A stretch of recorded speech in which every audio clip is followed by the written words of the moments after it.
Nancy. Welcome back to my channel. My name is Rishika Kundar from class 8. Today we are going to learn this and our topic is active and passive का present continuous tense का negative यानी कि नकारात्मक वाक्य। नमस्ते दोस्तों, मेरा नाम है ऋषिका कुंदर, मैं कक्षा 8 की छात्रा हूँ। अब आप सभी लोग सोच रहे होंगे इतनी सी लड़की इतनी सी उम्र इतनी अच्छी इंग्लिश कैसे बोल लेती है।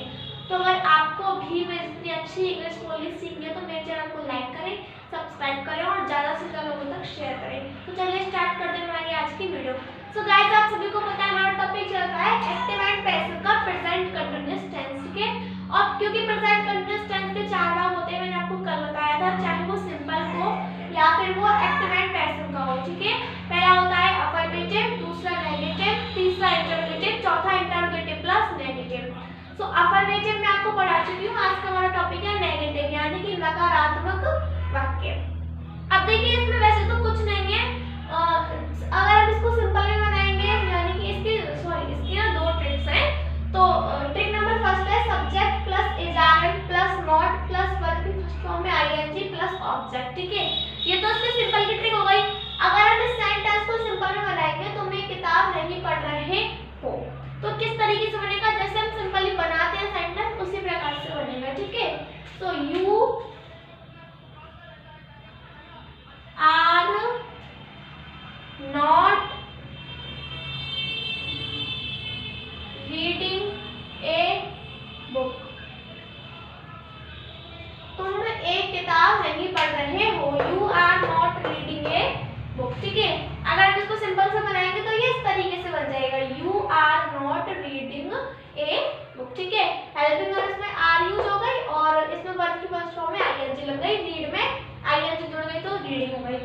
अब अगर हम इसको पैसिव में बनाएंगे तो देखिए इसकी ट्रिक होगी ऑब्जेक्ट को subject plus is plus not plus being plus verb की third form plus by plus subject को ऑब्जेक्ट। अब देखिए इसमें कुछ चेंजेस तो नहीं होंगे, बट इसमें होता क्या है, आपको मैंने बताया था सिंपल वाली अफर्मेटिव की वीडियो में, जब हम एक्टिव से पैसिव बनाते हैं तो क्या करते हैं, एक्टिव से पैसिव बनाते समय प्रेजेंट कंटीन्यूअस टेंस में हम बीइंग का यूज करते हैं, यानी कि हेल्पिंग वर्ब के बाद बीइंग लगाते हैं।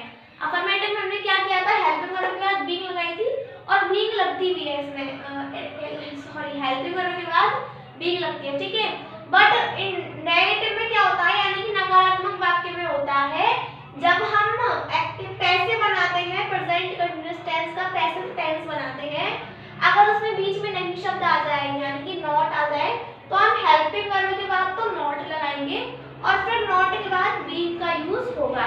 यानी कि हमारा प्रेजेंट कंटीन्यूअस टेंस होगा एक्टिव एंड पैसिव का, उसमें पैसिव बनाते टाइम अगर हमारा सेंटेंस नेगेटिव हो यानी कि उसमें नॉट आ जाए तो हम क्या करेंगे, हेल्पिंग वर्ब के बाद नॉट लगाएंगे और नॉट के बाद क्या लगाएंगे, बीइंग। ठीक है, और ये ठीक है, ये है इसकी ट्रिक। सब ऑब्जेक्ट को subject plus is plus not plus being plus verb की third form plus by plus subject को ऑब्जेक्ट। अब देखिए सेंटेंस को कैसे बनाएंगे, तुम एक किताब नहीं पढ़ रहे हो,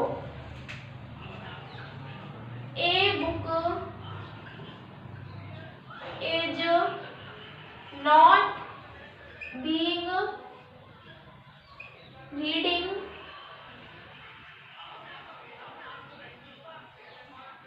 बाय यू।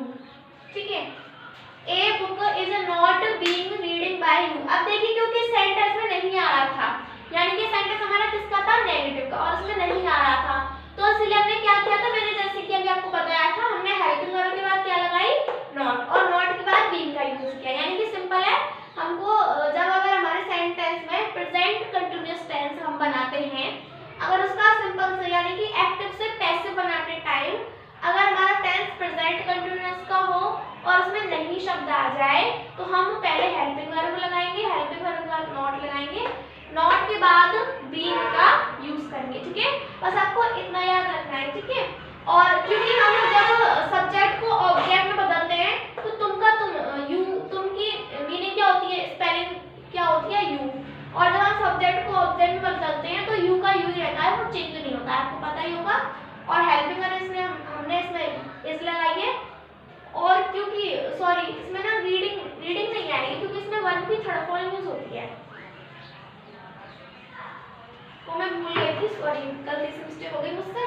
तो इसमें ना रीड की रीड रहेगी, क्योंकि वर्ब की थर्ड फॉर्म में जो होती है हमारी रीड की, तो वो रीड की रीड ही रहती है, चेंज नहीं होती है, ठीक है। So a book is not read by you, तुम एक किताब नहीं पढ़ रहे हो, a book is not being read by you. Okay guys, so this is all for our today's topic and our today's topic are finish and thanks for watching my videos and like share subscribe on my channel. Okay guys, अगर आप लोगों को आज की video यानी कि आज का टॉपिक समझ में आ गया हो तो मुझे कमेंट बॉक्स में बता देना, ठीक है। And like share subscribe on my channel and share your next with me in the comment box. Okay, bye bye.